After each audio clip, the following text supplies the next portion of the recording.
In today's video, I'm going to teach you how to create a personal macro in Zendesk support.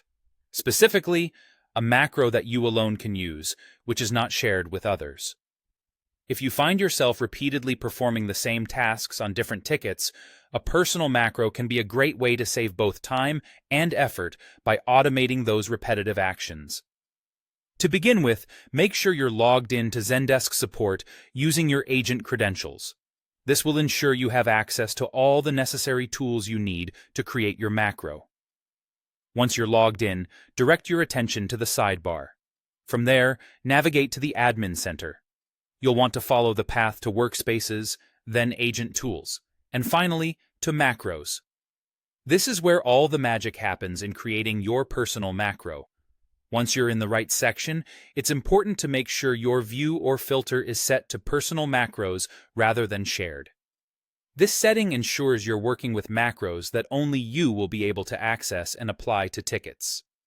With the correct view selected, look for the option that says Add Macro, or it might be labeled as Create Macro. Click on it to start the process of creating your new personal macro. Now that you're in the macro creation window, it's time to give your macro a title. Choose something descriptive so you can easily identify what the macro does at a glance. A clear and specific title is key, especially if you end up creating multiple macros over time. Next, you'll want to add one or more actions that your macro will perform.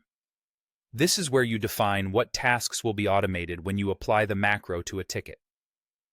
Common actions include inserting a pre-written response as a comment on the ticket, changing the ticket's status or priority, reassigning the ticket to a different agent, or even adding specific tags that help categorize the ticket. Remember, the more specific you are with these actions, the more valuable and time-saving your macro will be. If you find it helpful, you can also add a description or some notes to the macro. This optional step provides you with a place to jot down any additional reminders or detailed instructions about what the macro is intended for.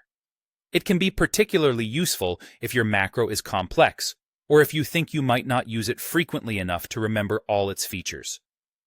Finally, once you've set up your macro with all its actions and any additional notes, be sure to save your work.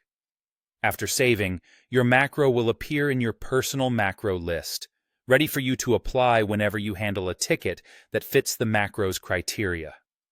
Remember, only you will be able to see and use this macro, ensuring your workflow remains as efficient and customized as possible. And there you have it, your very own personal macro in Zendesk support, designed to streamline your ticketing tasks.